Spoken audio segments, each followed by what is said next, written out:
Hello everyone စတီYouTube channel နဲ့ရေးကြိုဆိုလိုက်ပါပေါ့နော်ဒီနေ့မှာတော့ပေါ့နော်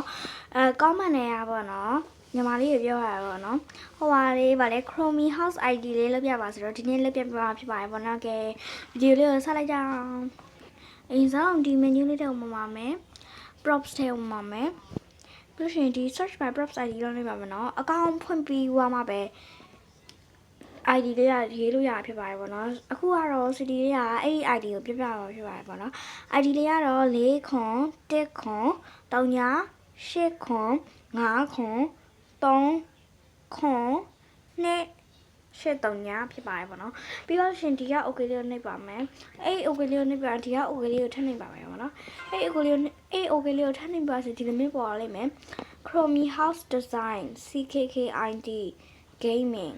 CKK IDS 5အဲ့ဒါလေးတွေ့မယ်ပြီးလို့ရှိရင်ဒီမှာ download တွေကိုနှိပ်ပါမယ်နော် download နှိပ်ပါဆိုဒီမှာ loading လေးဖြစ်နေတဲ့အတွက်ဒီကကြက်ကိုနှိပ်လို့ရပါတယ်ပေါ့နော်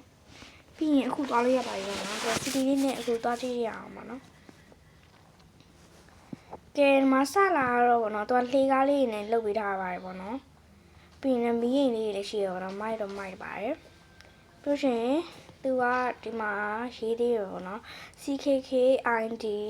Gaming ပေါ့နော် KK Kid Gaming ပြီးရင်ဒါကတော့ CD လေးကတခြားသူတွေစီကတွေ့ရပါပေါ့နော်ဒီမှာဆိုလို့ရှိရင် TV ကြည့်လို့ရပါတယ်ထိုင်ကုန်လေးပေါ့နော်ဒီမှာလည်းစာအုပ်စင်လေးနဲ့တခါလေးလုပ်ပေးထားတာဖြစ်ပါတယ်ပေါ့နော်ဒီမှာလည်းထိုင်လို့ရပါတယ်ပြီးရင်အပေါ်ကြည့်ရအောင်ပေါ့နော်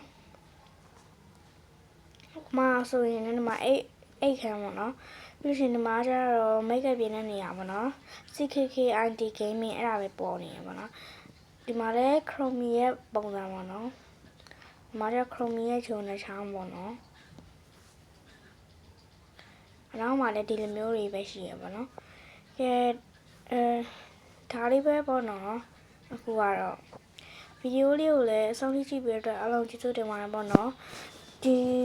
အိမ်ကနေဒီလိုလာနေလေးတော့လူတိုင်းသိမှာဖြစ်ပါတယ်ပေါ့နော်ဘာဖြစ်လို့လဲဆိုတော့ဥပမာကညီမလေးတို့က home care ကနေစတာဆိုတော့အဲ့ဒီစီကိုရောက်ရှင်လို့ရှင်ဗန်ဂျူလေးတော့ဝင်ပြီးတော့ home ပေါ်နေလိုက်ပါပြီးလို့ရှင်အခုဆိုရင်ရောက်လာပါပြီပေါ့နော်ဒီအပေါ်တက်ပြီးတော့ပြီးအပေါ်မှာတွေ့သွားလိမ့်မယ်ပေါ့နော်ဗီဒီယိုလေးကိုလည်းအဆုံးထိကြည့်ပြီးတော့အလုံးကျေးဇူးတင်ပါတယ်ပေါ့နော်အားလုံးပဲပတ်ပတ်မှာ